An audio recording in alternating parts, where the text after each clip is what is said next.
1986, three siblings were rescued from a hoarder house in rural Indiana. Their parents were arrested. The news made headlines, but in the background of one photograph was a fourth child, a girl no one could identify. No records, no name, no follow-up. Now, nearly 40 years later, one of the rescued siblings returns to the house and finds a sealed trapdoor beneath the porch. What she discovers rewrites everything they thought they escaped from. Before we begin, don't forget to hit subscribe for more cinematic true crime mysteries based on real cold case patterns, long-buried secrets, and impossible disappearances. The 14th of August, 1986.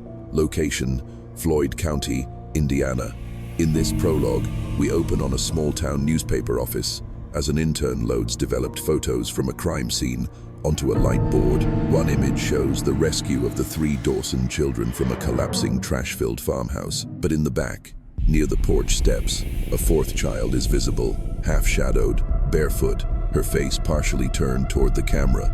No one on the scene recalled her. Her image was cropped from the printed photo and forgotten. May 3rd, 2024.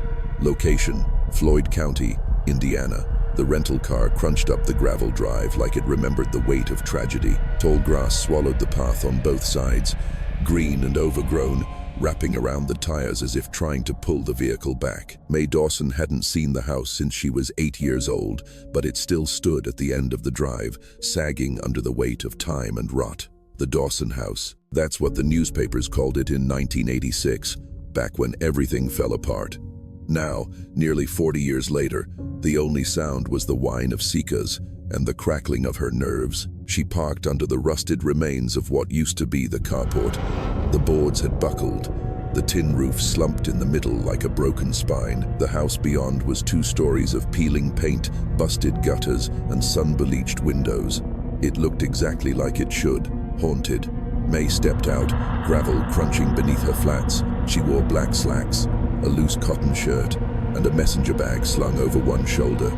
She had brought only what she needed: gloves, a flashlight, her phone, and the photograph. She stood there a moment, hand resting on the roof of the car, trying to control her breathing. The last time she'd stood in this yard, 2 social workers were dragging her and her younger brother through a sea of beer bottles and newspapers, past a living room full of trash bags and sour-smelling blankets. She had blocked most of it out, or so she thought. Now it all came rushing back. The smell, the noise, the hands that grabbed them, the screaming, and the porch. May climbed the 3 front steps slowly, pausing at the landing. The porch sagged under her weight, but it didn't give. She reached into her bag and pulled out the laminated photo, the one she had printed from the microfilm archive at the county records office 2 weeks earlier. The 14th of August, 1986. 3 kids being led out of the house by Child Protective Services. May, her twin brother Mark, and their baby sister Bethany. But in the photo, just over May's shoulder by the bottom of the steps, stood another child. A girl, maybe 6 or 7, long, dirty, blonde hair, no shoes, eyes cast toward the camera like she'd been caught mid-breath. She wasn't in any of the follow-up photos. Her name wasn't in any reports. May had spent 2 weeks combing through case files and transcripts. Not one mention. She'd shown the photo to Mark. He shrugged, said, "I don't remember any other kid. Probably a neighbor." But May remembered something different, something deeper. A tug, a name she couldn't place, a voice in the dark. Now standing on the porch again, she looked at where the girl had been standing. The same spot, same angle. 4 decades later, the floorboards were warped, a long crack running down the center. May crouched and ran her fingers along the edge of one plank. Software, slight give. She felt it before she saw it. A seam in the wood. Not rot, but division. A square maybe 3 feet across. A door. She stood, heart thutuing. The trapdoor hadn't been there in 1986. Or if it had been buried beneath garbage and silence. The county had condemned the house after the rescue, but her arranged Aunt Lorna had bought the property for a song. Kept it for memories, she said in her will. And now, with Lorna gone, the house was May's. She hadn't planned to return, but then the photo surfaced, and she saw her, the 4th child. May stepped back, pulled out her phone, and started a voice memo. May 3rd, 3:47 p.m. I'm on the porch of the old Dawson house, confirming presence of a possible sealed crawl space or trapdoor beneath the front boards. Visible outline appears original or added before 86. Preparing to pry open, she stopped recording, slipped on her gloves, and pulled a crowbar from the bag. The wood groaned as she worked the metal into the seam. Dry splinters cracked free. It took 3 tries, but eventually the board shifted, then lifted. The trapdoor was real. Beneath it, a pitch-black square, maybe 5 feet deep. The scent of rotted fabric, mold, and metal hit her immediately. May gagged and stepped back. She covered her mouth and shined her flashlight down. It wasn't empty. Inside the hollow cavity was a mound of tattered blankets, old dolls, plastic utensils, and a child's shoe. A pink canvas Mary Jane with a star patch on the side. Dirt and hair clung to it like it had been down there for years. May froze. Her heart kicked in her chest like a trapped animal. She took a photo with her phone, hand shaking. As she looked at the screen, she realized something else. In the dust along the inside of the hatch, someone had scratched words, 4 of them barely visible under the beam of light. "I am the 4th." May dropped to her knees. Oh my God. Then her phone buzzed. A call. "Mark," she answered, trying to keep her voice steady. "Hey, you at the house?" he asked. His voice was flat, guarded. "Yeah," she said. "I found something." A pause. "You shouldn't be there." May swallowed. "There's a hatch under the porch, Mark, with stuff inside, toys, clothes. I think she was real." Mark didn't respond. "Do you remember her?" May whispered. "The girl from the photo." Another long pause. Then, "Number," but his voice was different now, tight, like it was hiding something. May stood staring down at the hatch. "You're lying," she said quietly, and for the first time in 38 years, she heard him breathe like someone remembering a nightmare. "I didn't think she'd still be there." May 3rd, 2024. Location: Dawson House, Floyd County, Indiana. May didn't speak for a moment. Mark's voice lingered in her ear, tiny and distant, but those 6 words echoed louder than the seekers around her. "I didn't think she'd still be there." Not who, not what are you talking about, not May. You're losing it. He knew. May stepped back from the trapdoor, her heart racing. "What do you mean? Still be there?" On the other end, Mark's breath hitched. She could hear him pacing. "Look, I didn't mean that. You're twisting it. You just admitted something was there." Someone May snapped. "Mark, I found her shoe. There's writing inside the hatch. Somebody was kept here. No one was." "Don't lie to me," May shouted, and her voice cracked through the overgrown trees like a whip. Her hands were shaking. She dropped to her knees again, peering into the dark space below. "You said you didn't remember her. Now you say you didn't think she'd still be there. Which is it?" Silence, then a click. He hung up. May stared at her phone in disbelief. A wave of nausea climbed from her stomach, the same kind she'd felt as a child when she used to wake up in the middle of the night to the sound of someone scratching behind the walls. She slipped the phone into her pocket and turned her flashlight back to the hatch. The air drifting from it was stale and sour. Beneath the debris was a dirt floor, uneven and cracked, with strands of torn insulation hanging like cobwebs from the wooden joists above. She reached for the crowbar again and widened the opening. The floorboards groaned, but the porch held. May clicked on the camera app and started recording video this time, narrating through her breath. Entering the crawl space, evidence of a concealed compartment, found clothing items, a single child's shoe, and what appeared to be nesting materials. Text etched into the side wall reads, "I am the 4th.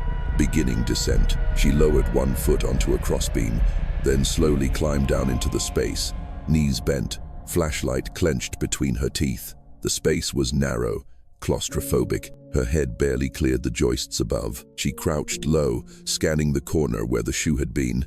There was more now that her eyes adjusted. A tiny plastic mirror, a matted hairbrush, a pile of torn book pages, all from different children's books, most faded, some shredded, like someone had chewed or ripped them in frustration. May knelt beside the debris and picked up the mirror.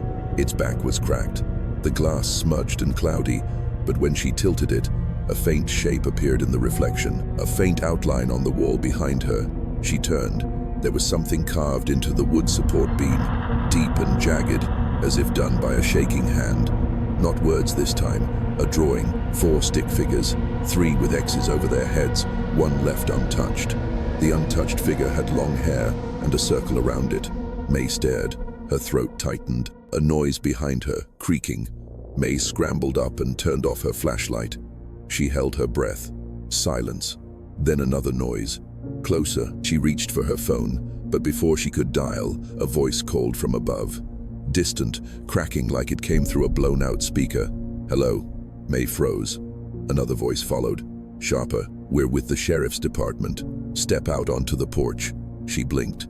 The sheriff? She pulled herself back up through the hatch, just in time to see 2 uniformed deputies standing at the edge of the yard, hands resting casually on their belts.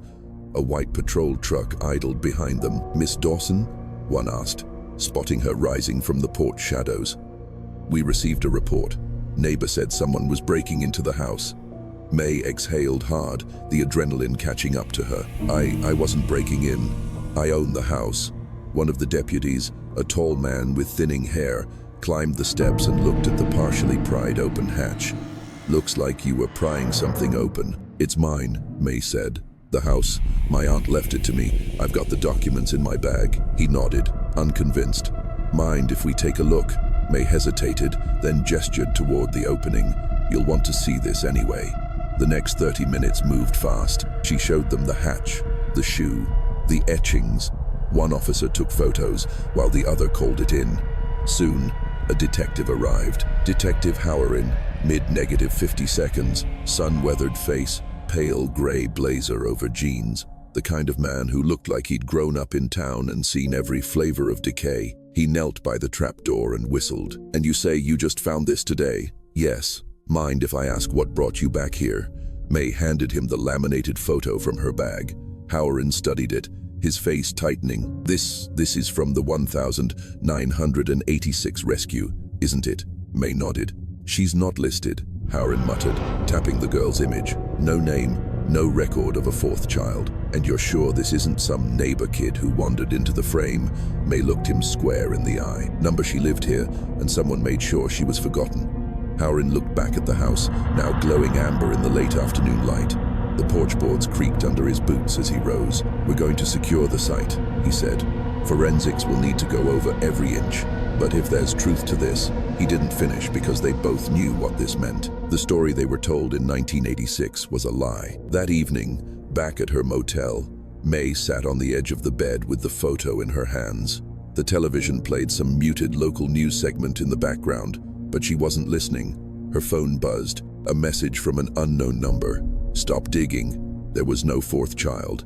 May's hands went cold. She stared at the screen. Then she looked back at the photo at the barefoot girl standing half-shadowed by the porch, forgotten by time, erased from the record. Her eyes stared right through the lens, right through May, she whispered to herself, voice barely audible. "Then why do I remember her name?" May 4th, 2024. Location, Floyd County Sheriff's Office, Indiana. The sheriff's office hadn't changed much since 1986. Same linoleum floors, same coffee-stained furniture, same cracked bulletin board where missing posters once hung, curling at the edges like leaves in a drought. May remembered being here. She didn't remember the layout or the paint color, but the feeling, that thick, sour dread, was still in the air. Detective Howard led her down a short hallway and into a small windowless interview room. It smelled like copier toner and worn-out air conditioning. "Have a seat," he said, nodding toward the metal chair. "Can I get you anything? Water? Coffee?" May shook her head. He settled across from her, setting a recorder on the table between them. He pressed the red button, a soft click. "Detective John Howard, Floyd County Sheriff's Office, May 4th, 2024. Interview with May Dawson regarding the 1986 rescue from 1120 Firebrush Lane and newly discovered evidence of a potential 4th minor." He paused. May stared at her hands. "Take your time," Howard said. "I'm going to ask some questions, but if you need a break, just say so." She nodded. "First," he began gently, "can you tell me how you came into possession of that photo?" May took a breath. It was in the county archive. I was researching old property records and crime scene documentation. I found the original negative from the rescue. And what made you start looking into it? May hesitated. I saw the photo online, once cropped. Just me, Mark, and Bethany. But the full version, when I saw it, it felt wrong, like something had been erased. And when I looked closer, I saw her, the fourth kid. Had you ever seen her before that? Yes, May said quietly. I think I remembered her. I didn't before, not clearly, but when I saw the photo, I knew her face. I knew the name, even if I couldn't say it right away, like it had been pushed out of my head. Howrin leaned forward. Can you say it now? May stared down at the table. Then she whispered, Kala. The name settled in the air like ash. Howrin scribbled something in his notebook. Kala, do you remember anything else about her? May swallowed. She used to sing at night. When it was dark and we were locked in our rooms, I could hear her. She used to tap the wall between us. We'd knock back and forth. Howrin raised his eyebrows. Your brother and sister don't recall her. I know, May said. Mark swears he doesn't. But when I told him I found the hatch, he slipped. He said he didn't think she'd still be there. Howrin's eyes sharpened. Still be there? May nodded. The detective sighed. I'll be speaking with him. He shifted gears. Tell me about what you found in the crawl space. Describe everything. May listed it off slowly. The pink shoe, the dolls, the mirror, the writing on the wall. I am the fourth. The drawing of 4 stick figures, 3 with X's, 1 circled. When she finished, Howrin was silent for a long moment. He tapped the pen against his notebook. We've got forensics combing through the house right now. From what they found so far, there's no question the crawl space was occupied. For how long? We don't know yet. May exhaled slowly. So, I'm not crazy, Number Howrin said. You're not, and you may have just reopened a forgotten case. He stood and turned off the recorder. That's all I need for now. But May, this might get worse before it gets better. She stepped outside 20 minutes later, eyes adjusting to the morning light. The parking lot shimmered with heat already. The old house was taped off, crime scene crews crawling through the shadows of her childhood, like archaeologists unearthing a forgotten tomb. May made her way to the car. Her phone buzzed. Unknown number again. Stop, remembering. She never had a name. She dropped the phone. Her hand trembled as she bent to pick it up. This time she didn't call Mark. She opened her bag and pulled out the second copy of the photo, the one she hadn't shown Howrin, because in this version, her finger had smudged something when she scanned it. She hadn't noticed until later, when she enhanced the image on her laptop. Kala's feet were bare, but in the smudged, magnified version, just beneath her right foot, almost hidden in the grass, something was visible. A chain connected to a stake in the dirt. May stared at the image again. Kala hadn't just been there. She'd been tethered. That night, unable to sleep, May drove out to the old property again. The house was sealed. Yellow tape fluttered in the dark, but she didn't go to the house. She went around the side to the broken-down trailer where her father used to keep his tools. It had been padlocked for decades, but the padlock had rusted through. Inside, it smelled of grease and dead air. May swept her flashlight across the walls, tools, broken furniture, old paint cans, and then, tucked behind a tarp, a wooden box about the size of a microwave. She crouched. The lid creaked as she lifted it. Inside, dozens of index cards stained and curled, each with a date and a name, except for one, just a card with a date, the 12th of July, 1986, and a label, unnamed, bright hair, unregistered. May felt her blood go cold. They had catalogued her like property, and they never gave her a name. May 5th, 2024. Location 1120 Firebrush Lane, Floyd County, Indiana. The forensics truck rolled up just after 9 a.m., tires crunching against the gravel as a team of crime scene techs stepped out. May stood at the edge of the overgrown yard, arms folded, watching the dust settle around the yellow tape. She hadn't slept. After finding the index card in the trailer, unnamed, bright hair, unregistered, she sat in her motel room the rest of the night, staring at it, holding it, turning it over in her hands like a relic. It wasn't just the words, it was the implication. Kala was documented, known, catalogued like the rest of them, and yet somehow erased. Detective Howrin spotted her and motioned her over. "We're about to go under the porch," he said. "You don't have to be here for this." "I do," May replied. He didn't argue. The crime scene crew had widened the trapdoor May had uncovered. A plywood rig supported the weak board surrounding it, and the interior cavity had been scanned for structural safety. Beneath the porch, the crawl space extended further than May originally realized. An L-shaped bend in the back that curved under the stairs. "Anything you want to tell us before we go in?" one of the texts asked, snapping on a pair of nitrile gloves. May hesitated. She carved drawings into the wood names. At least I think she tried to look for the word Carla and anything chained to the beams.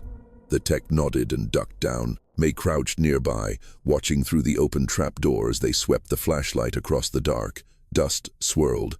Beetles skittered. Then, "Detective," one of the texts called out. His voice was tight. "You should see this." Howren went down first. May followed.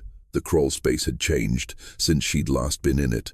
Not just cleaned out, but expanded. More of the space had been cleared by the texts, and beneath the porch steps was a shallow dugout pit, 4 feet wide, about 2 feet deep.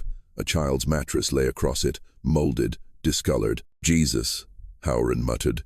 This wasn't a hiding place.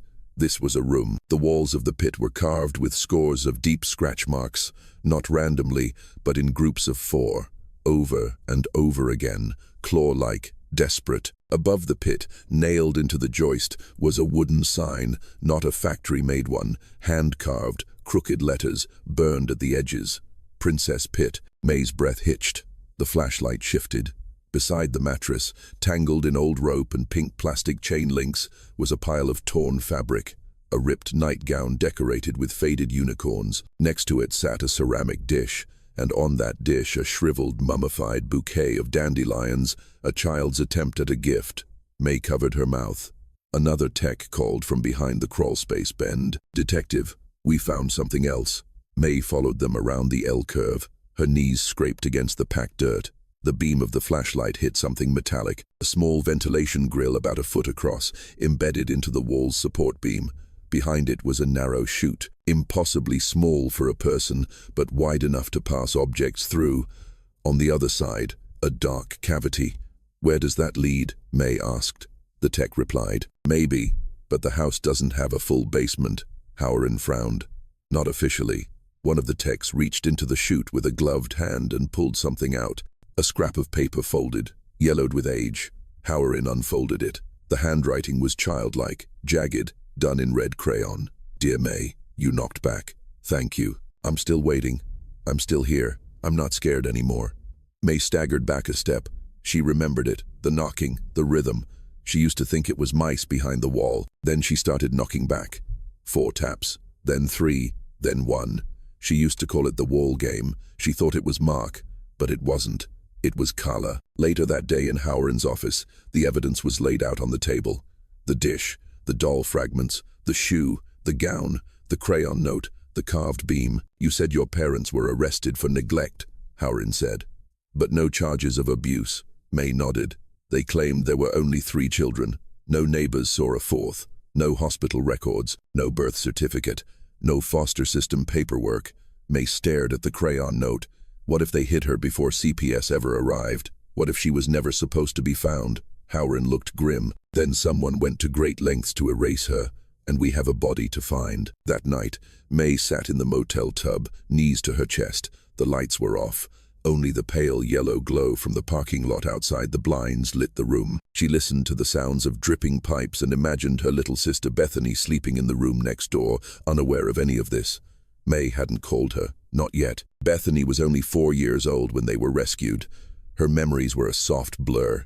May had protected her from the truth once. Could she do it again? Her phone buzzed on the sink. She climbed out of the tub, dripping, and picked it up.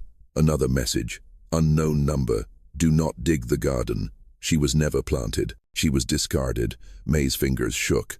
This wasn't random. Someone was watching. Someone who knew the house. Someone who used the same language they used back then. Discarded. Unregistered. Bright hair. She stared into the mirror, breath fogging the glass. And for the first time in 38 years, she remembered something buried so deep it didn't feel like memory, more like a whispered warning from behind the wall. A lullaby sung through the slats at night. "Fourth is not a name to say. Fourth will be the one to stay." 1 for food and 2 for light, 3 for sleep and 4 for night.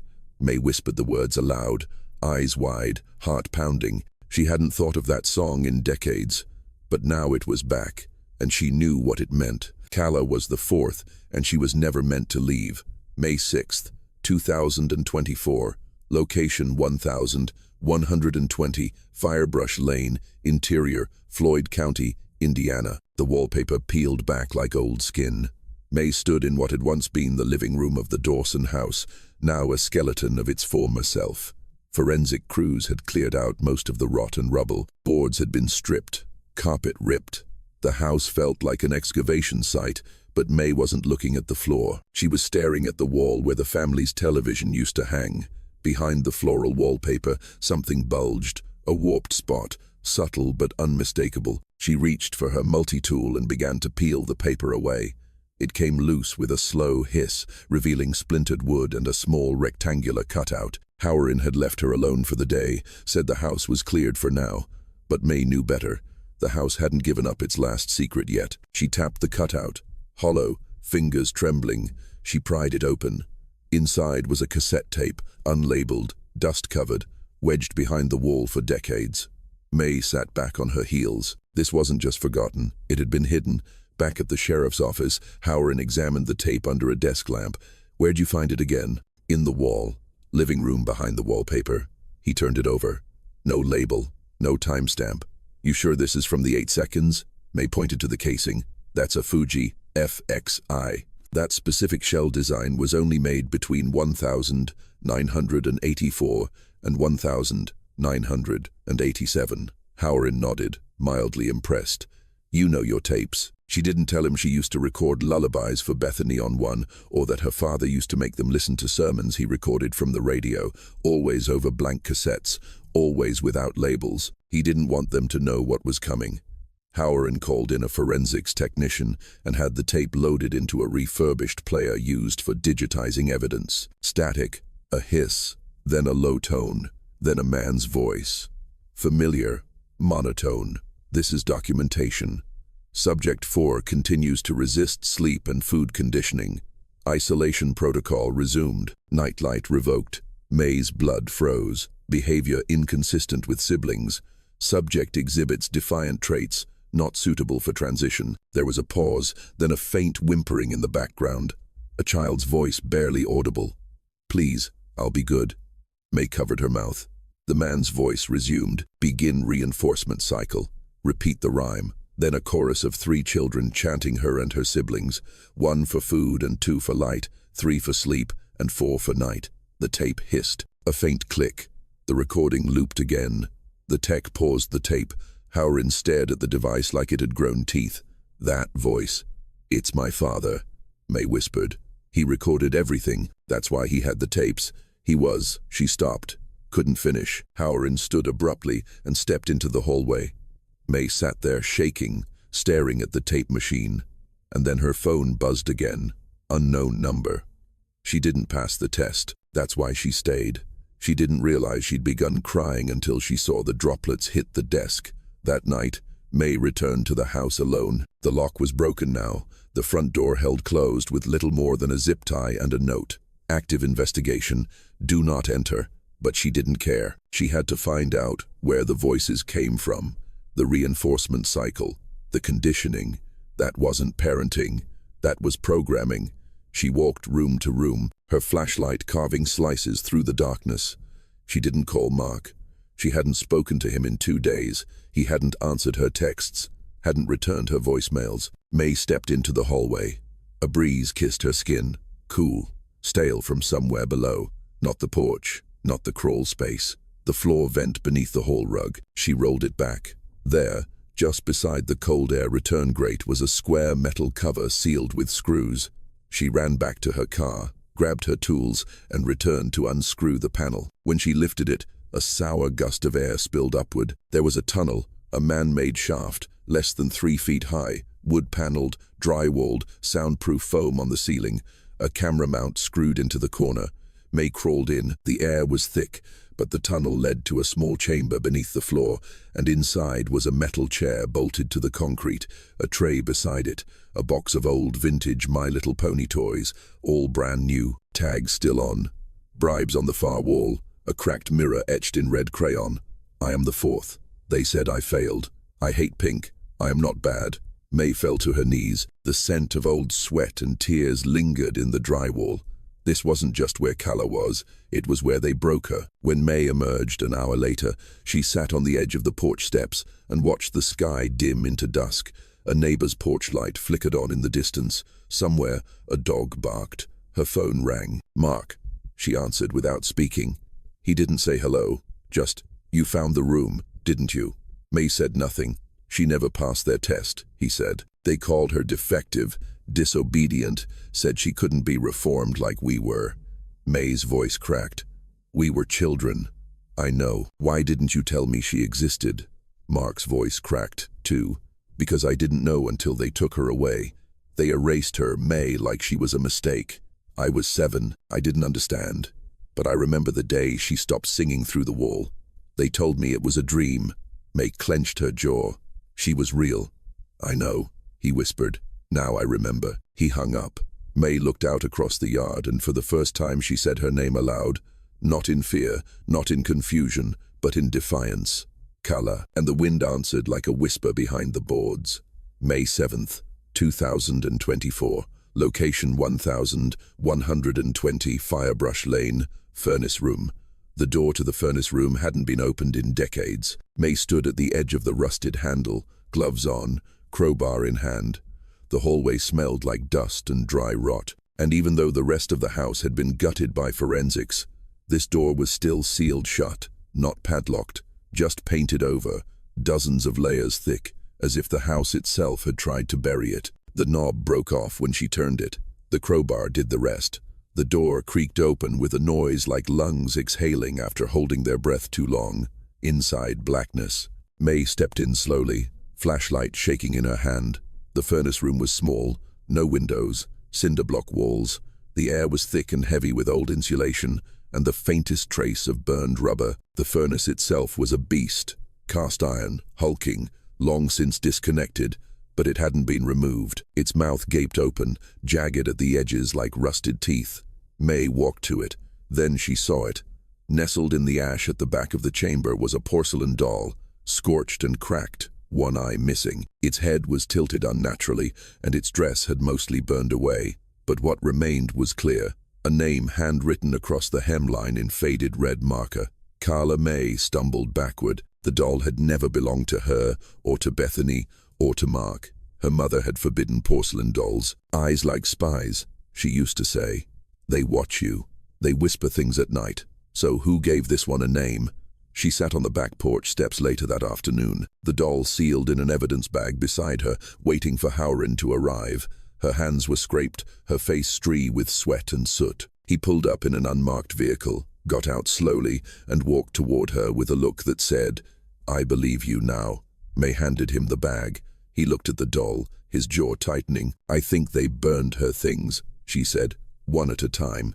After she was taken, Howrin looked around the porch, the crawl space, the conditioning room. "Now this, I've never seen a case like this in my career." "She was never a case," May replied. "That's the point. She wasn't reported missing because they never let her exist on paper." He nodded. "We're checking all missing children reports from 1,980 to 1,986, cross-referencing any Jane does, but if she was never documented, she'll never be found in a system." May finished for him. "Unless we find her." Howrin reached into his pocket and handed her something. "This came from evidence storage, from the first investigation. You might want to see it." May unfolded the aged piece of paper. It was a floor plan sketch crudely drawn in pencil, a child's hand, labeled rooms, May's room, Mark's room, bathroom, Mom and Dad, and then in the center of the house, my room, but not allowed. Next to it, a series of stick figures behind bars. 4-1 was circled. May stared at it. Her fingers traced the edges of the paper like she was touching a memory. "This wasn't mine," she said, "or Mark's." "Bethany couldn't draw yet," Howrin said. "We found it folded inside a dresser drawer, stuck between the boards. No name, No fingerprints they could use at the time. It was hers, May whispered. Carla's room, not allowed. That night, May dreamed of the furnace room. In her dream, the doll stood up on blackened legs and spoke with her sister's voice. Not Bethany, but the fourth voice, the one that had been scrubbed from cassette tapes and photographs and court reports. The doll said, "They put me in the dark so I couldn't be seen. And then they told me I was only real when I obeyed." Then it reached toward May's mouth with tiny ceramic hands. "Give me my name back." May woke up choking. The next morning, she drove to the hospital where her mother had been placed in long-term care. Delia Dawson, age 81, legally incompetent, diagnosed with vascular dementia, post-stroke aphasia, no visitors in 5 years. The staff said she barely spoke, rarely responded, mostly just stared out the window at the bird feeder. May sat across from her in a plastic chair in the sunroom. Her mother's face was pale and slack, wispy gray hair, hands curled at the wrists. May placed the laminated photo on the table, the one from the rescue, cropped. Then she placed the original beside it. Delia blinked. The fourth child stood clearly in the full frame, barefoot, forgotten. "Who is she?" May asked quietly. Delia didn't answer. May leaned closer. "I remember her name. So do you. You made her say it. You made us pretend she didn't exist." But she did. Her mother's head tilted slightly, eyes on the window, on the feeder. A cardinal landed on the ledge, then soft as breath. 4 was too loud. May's eyes widened. Delia's lip twitched. 4 tried to bite. Silence. Then 4 didn't sleep. 4 didn't listen. So 4 had to be quiet. May's voice trembled. "What happened to her?" Delia blinked slowly. Her mouth moved. May leaned in, and her mother said in a rusted whisper, "He buried her where the light doesn't go." May 8th, 2024. Location 1120, Firebrush Lane, lower crawl space. The next morning, May stood in the middle of the ruined living room, holding her mother's words in her chest like a lit match. "He buried her where the light doesn't go." Howren stood nearby, flipping through a stack of old floor plans that had been recovered from the county archives. None of them included the Princess Pit, the conditioning shaft, or the secret ventilation tunnel. The official blueprints ended at the porch. "What if there's more?" May asked. Howren looked up. "You think there's another room? I think they built this house with places meant to hide people, not things." She crossed the room and stepped onto the exposed subfloor. Beneath the torn carpet was a grid of joists, insulation, and dirt. In one corner, under where the couch used to sit, she noticed a grate that didn't match the others. A rusted rectangular panel held down by bolts, not screws. Howren came to her side. "You ever seen a vent sealed like this?" May asked. He crouched and ran his hand along the metal. "Number not for HVAC. Could be access to plumbing or something else." May grabbed a wrench and went to work. The bolts were old, rusted through. One by one they gave way, until finally she pried the panel free. Beneath was a tight square tunnel sloping downward, maybe 2 feet high, pitch black inside with a faint scent of clay and rot rising from the depths. No ductwork, no wiring, just a tunnel cut into the dirt, shored up with wood panels and rebar. "Jesus," Alarin muttered. "This goes under the foundation." May slid in without hesitation. Howren grabbed a flashlight and followed. The tunnel descended gradually for about 20 feet, then leveled into a low, narrow corridor reinforced with plastic siding and chicken wire. A rat darted past May's hand. She didn't flinch. The air grew colder. They reached a dead end, a wood-planked wall sealed tight with an old padlock drilled directly into the studs. May turned to Howren. "This wasn't for ventilation." Howren nodded grimly. "This was a holding space." He radioed the team above for bolt cutters. Within minutes, a tech arrived, crawling halfway into the tunnel and passing the tools to Howren. The lock snapped with a loud crack. Howren pulled the panel open. Behind it was a buried room, 8x 10 feet. Wood floor, insulated walls, no light fixtures, no windows, just the smell of damp earth, mildew, and something else beneath it, something metallic and old blood maybe, or rust. In the center of the room sat a small wooden rocking chair, child-sized. May entered first, shining her light along the walls. There were scratches, thousands of them, not words, not drawings, just desperate claw marks everywhere. Then she saw the bed frame in the corner, low, rusted. On top of it, a blanket sewn with princess crowns and pink thread, tattered, molded, underneath something wrapped in plastic sheeting. May stopped breathing. Howard stepped beside her, his face hardening. "Stay back." He knelt, pulled on gloves, unwrapped the edge of the sheeting. Inside, Bones small, curled into a fetal position and clutched in the child's hands, still intact, miraculously, a tiny ceramic butterfly. May fell to her knees, her eyes wide. "I gave her that," she whispered. "I dropped it through the grate. When she cried at night, I gave it to her." She reached for it, but Howard gently pushed her back. "We'll preserve it," he said. "May, I'm sorry." She didn't respond because she wasn't looking at the bones anymore. She was looking at the wall behind the bed where someone had etched with their fingernail, or a nail, or a broken shard of something. "I was the fourth. My name was Carla. Please don't forget me." That evening, the remains were bagged, tagged, and sent to the county coroner. DNA testing would follow, but everyone in that crawl space already knew who it was. Howard gave May a ride back to her motel. They didn't speak until the car was parked. He looked at her carefully. "Do you want to testify if this goes to trial?" She shook her head slowly.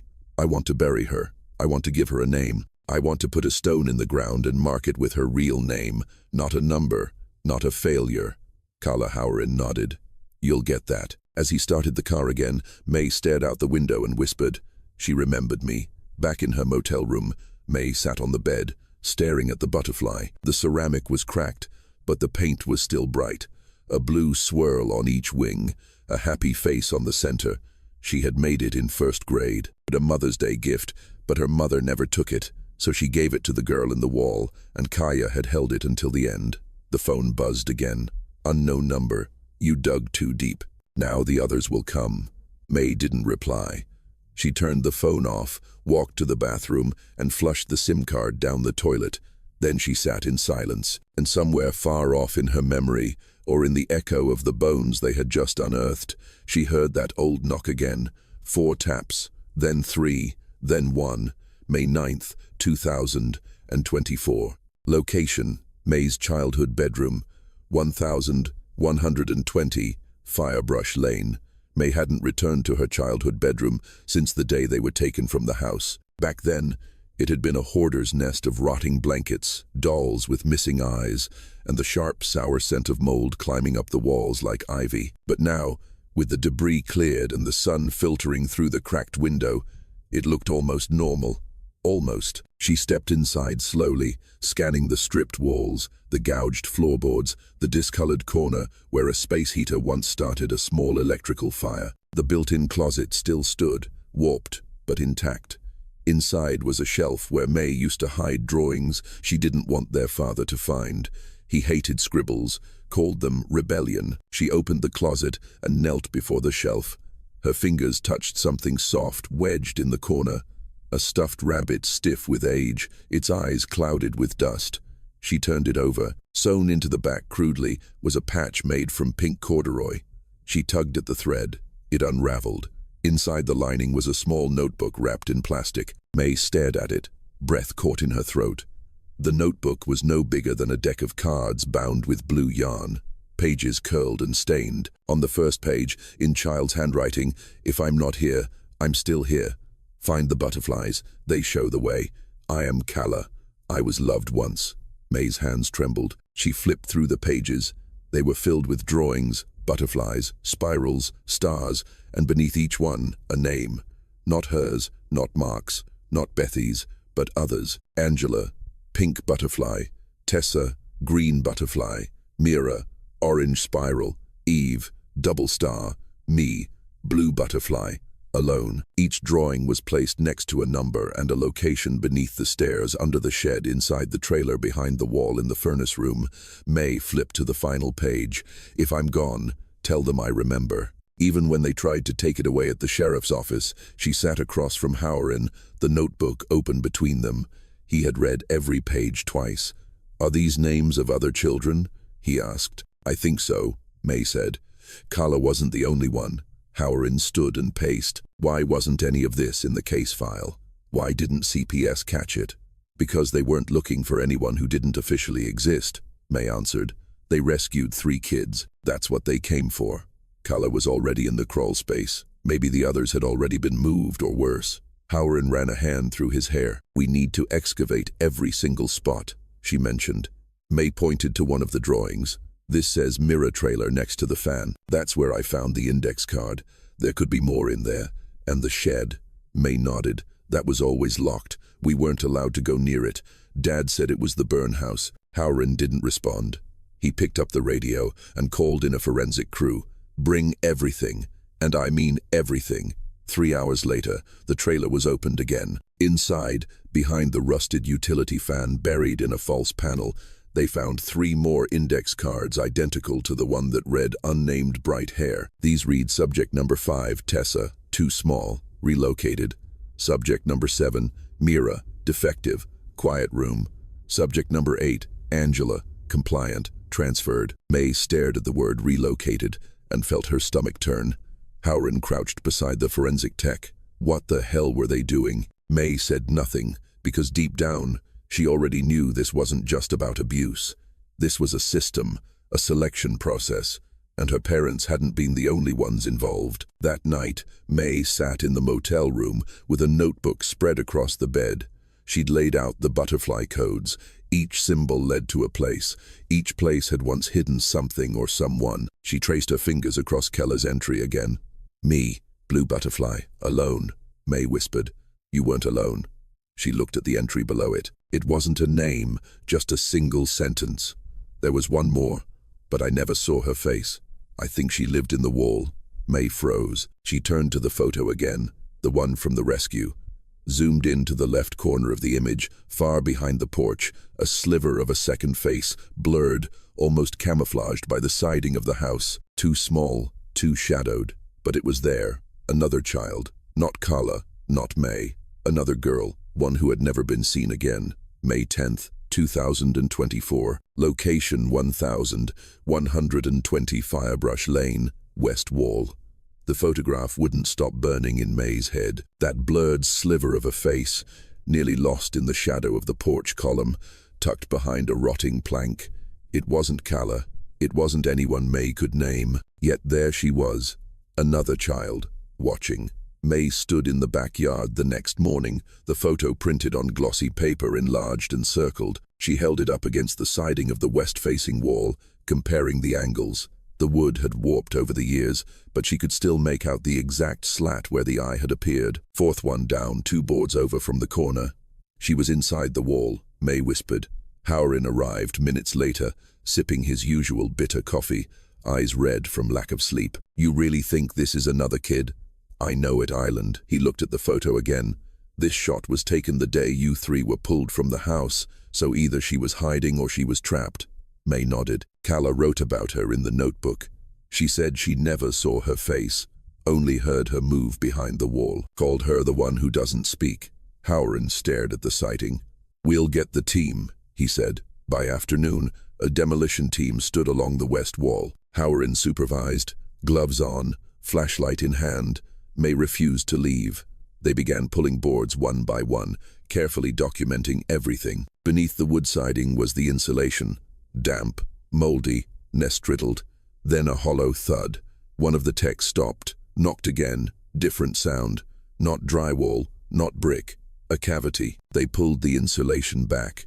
Behind it was a hidden hatch, no bigger than a filing cabinet door, nailed shut from the outside with splintered, rusted finishing nails. There was no visible handle, just a strip of worn pink ribbon stapled to the top like a makeshift pull cord. The tech pried the nails free. Dust poured out. Then the door gave way with a low groan. The flashlight beam caught a pair of broken slats arranged like shelves, a flattened pillow, tattered bedding, a plastic Hello Kitty cup, and in the far corner, a name scratched into the wood. "Elise," May gasped. "That's her." Beneath it, a tally. Hundreds of them etched one by one. Some crossed out, some circled. A code only the girl inside would have understood. And beside the tally marks, etched in jagged lines. Not seen, not chosen, not pretty, not loud. Still here, still me. Howren crouched. My God, this was a confinement cell. May stepped inside before anyone could stop her. The space was barely large enough to crouch in. The air was dead. Every surface had been clawed at as if someone spent years trying not to disappear. She found another item on the shelf, a torn photograph. 3 girls standing in front of the house, all strangers. One of them held a paper crown. Another wore a tag, number 9. May turned it over on the back in red ink. They took the ones who listened. That night, May sat in Howren's office with all the recovered materials, Carla's notebook, the index cards, the torn photo from the wall. Howren ran a hand down his face. 9 children. May at least 9. 10, she said softly, including Elise. He looked up. We haven't found remains. We haven't found her at all. Howren hesitated. You think she's alive? I think she was never meant to be found. May flipped through the notebook again. On one of the final pages was a butterfly marked in grey. Next to it, a name had been scraped off. Only the word remained. Static, and beneath that, the wall girl doesn't speak, but she listens and she records. The next morning, a forensic technician returned from processing the furnace room. She dropped a bag on the table. Inside, a tiny magnetic microphone lodged behind one of the floor vents, rusted but intact. I think she was bugging the house, the tech said. Old tech, but still, it would have picked up everything.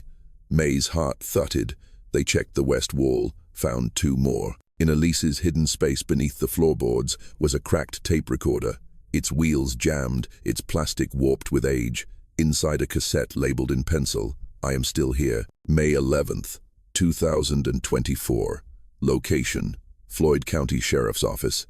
Evidence room. The cassette tape clicked into the deck with a soft clunk. May sat across from Howren in the sheriff's evidence room. A digital recorder was running to preserve the output. The tape had been cleaned, dried, and rewound by techs who specialized in degraded analog media. But May already knew whatever was on it was meant to survive. The machine hissed to life, a burst of static. Then a voice, small, hoarse, barely audible. My name is Elise. I live in the wall. I am not supposed to speak, but if you're hearing this, I'm still here. May gripped the arms of her chair. They put me behind the furnace first. It was cold. I cried too loud. Then they moved me to the crawl space. I counted the spiders. When I learned to stop crying, they gave me the wall. I was quiet. I was still, so they let me listen. Howren leaned forward. The other kids didn't last long. Some ran, some got sick. One girl stopped eating. Carla was the one who hummed. I liked her.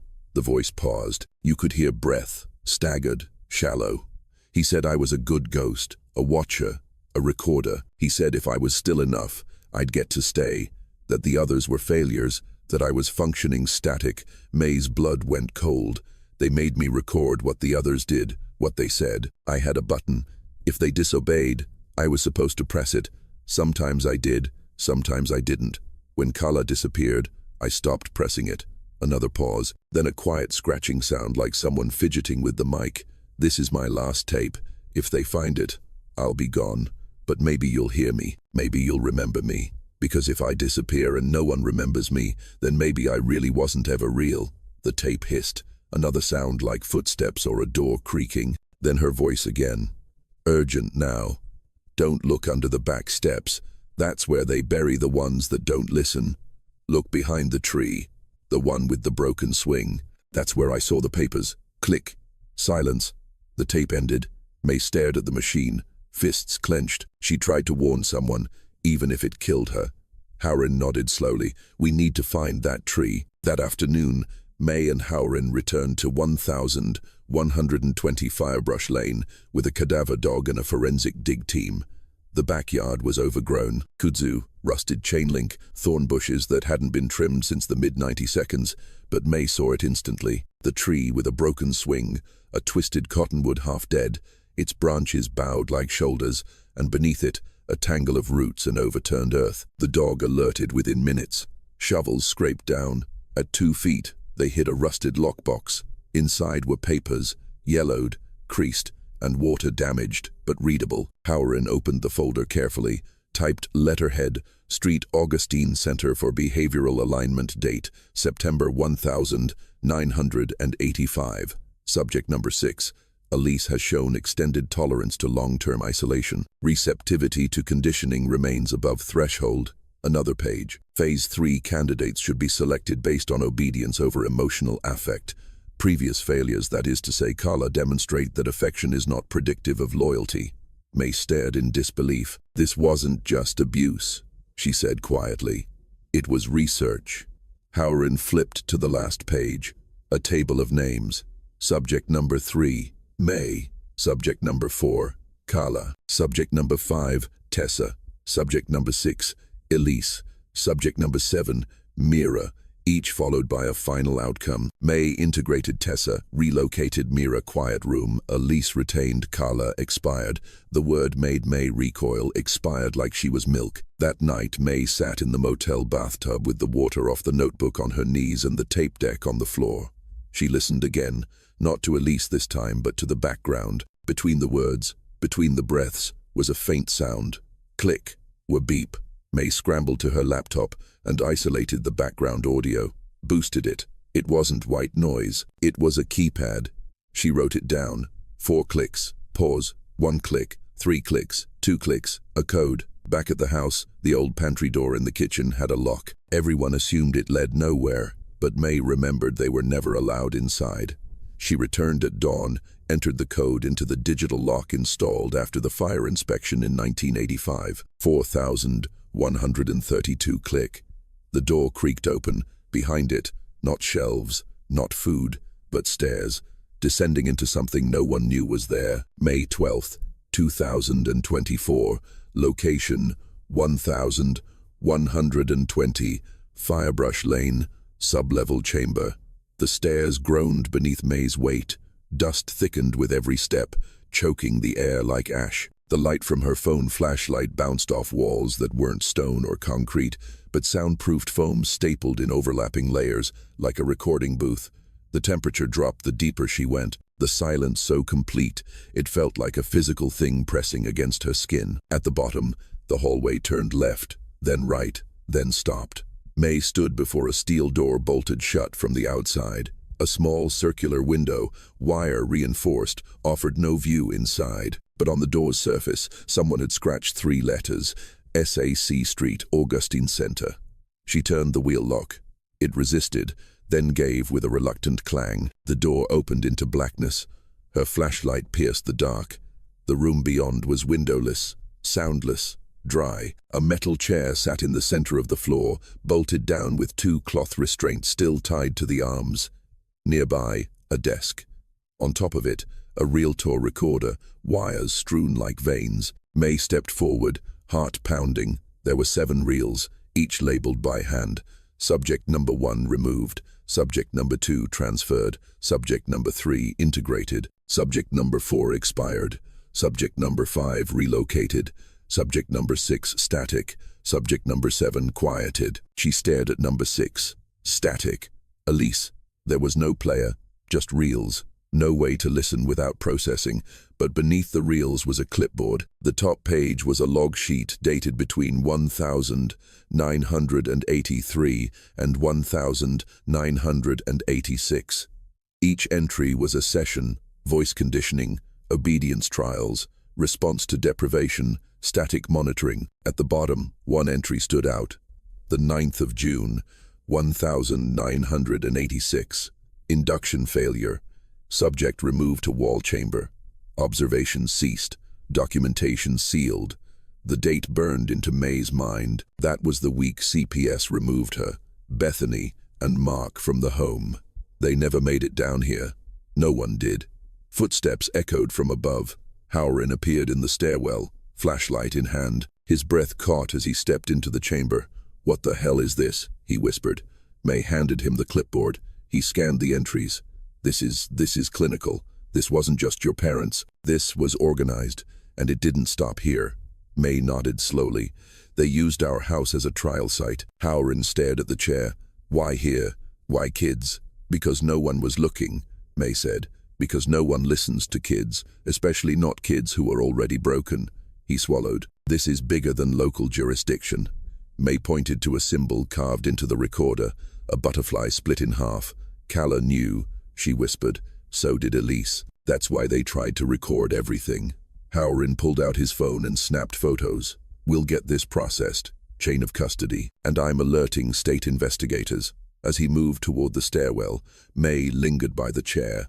Her hand hovered over the restraint, and then she saw it carved into the underside of the chair. My name was Elise, not Static. 2 days later, the story broke nationwide. Headlines called it the Butterfly Case, a hidden conditioning program, children selected for their compliance. Locations buried under abandoned homes, schools, and church shelters. May's house had been one of many, but there was no record of who authorized it. The original staff files from Street Augustine had been lost in a fire in 1987. No arrests were made, just a wave of silence and a new list of questions.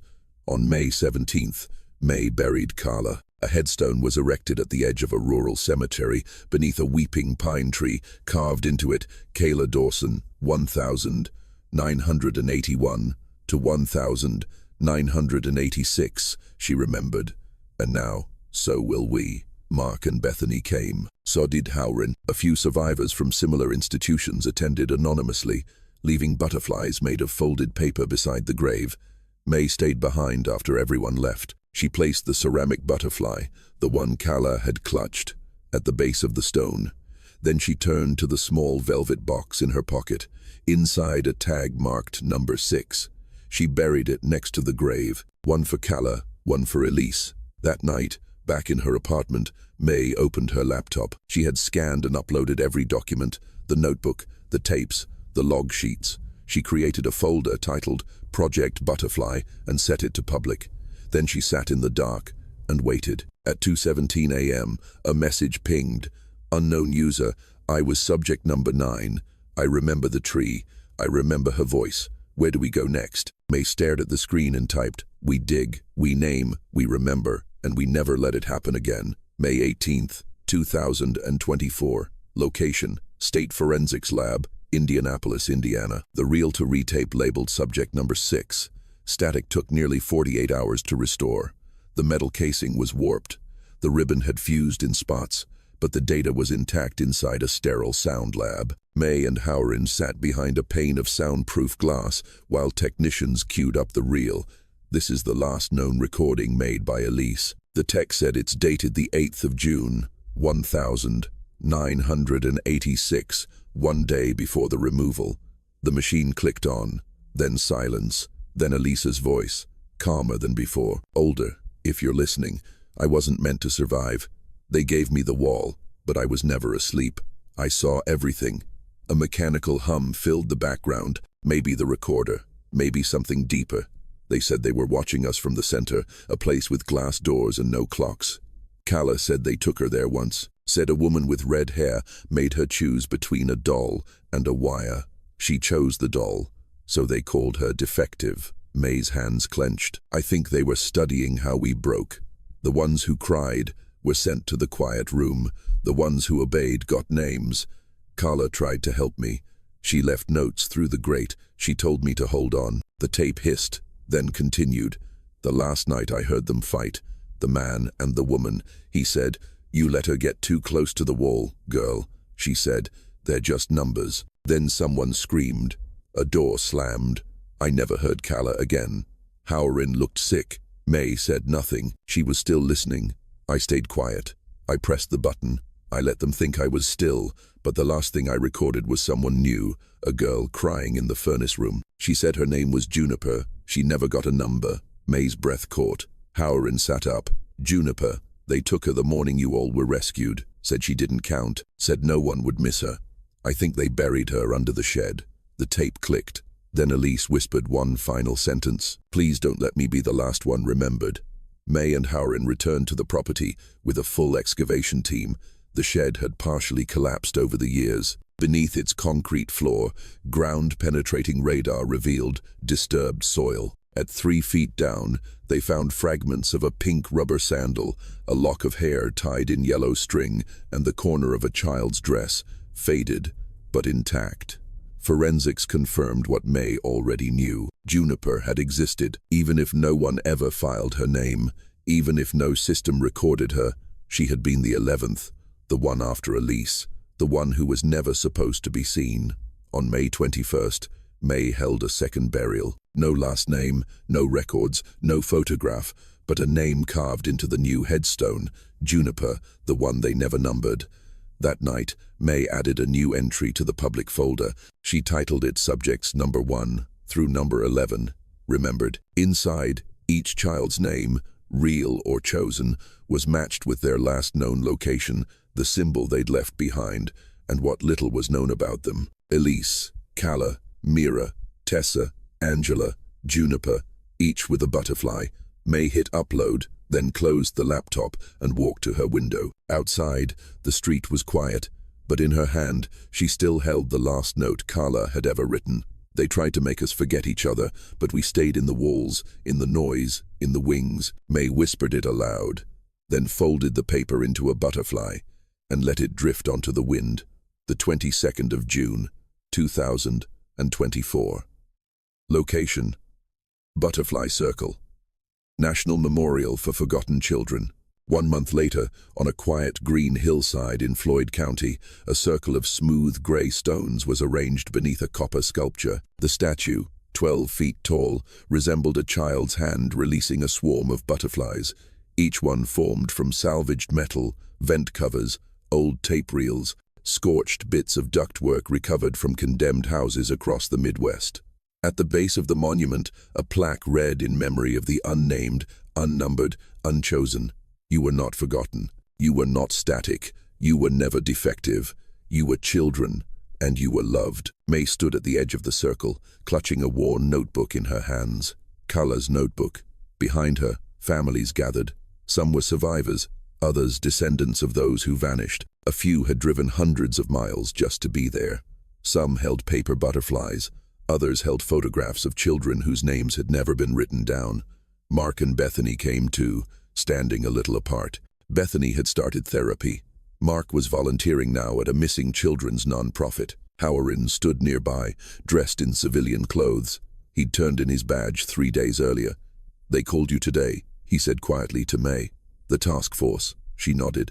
"I'm not joining." "You sure?" May opened the notebook. "I'm making my own list," she said. "The one still missing. The place is not yet searched. There's more than just this house." Howard looked at her carefully. "You really think this was just one site?" May looked toward the tree where a red ribbon marked another location being scanned by ground-penetrating radar. "I think there are dozens." 2 hours later, May knelt before Calla's headstone again. She placed a fresh ceramic butterfly at its base. A young girl, no older than 9, stood beside her. She was from Ohio. Her mother had driven her 5 hours to be here. She'd brought a drawing of a butterfly with 3 eyes and no mouth. "It was in my dream," the girl whispered. "The girl in the wall gave it to me." May didn't flinch. "What was her name?" she asked. The girl shrugged. She didn't say, but she wasn't scared. She said, "I had to remember the shapes." May took the drawing and gently folded it into the notebook. That night in her apartment, May opened a clean journal. On the first page she wrote, "The 4th child was never named, but she was never alone." She numbered the next blank line. Subject number 12, unknown, reported in Missouri. Symbol, 3-eyed butterfly. Then she opened her laptop and began searching again.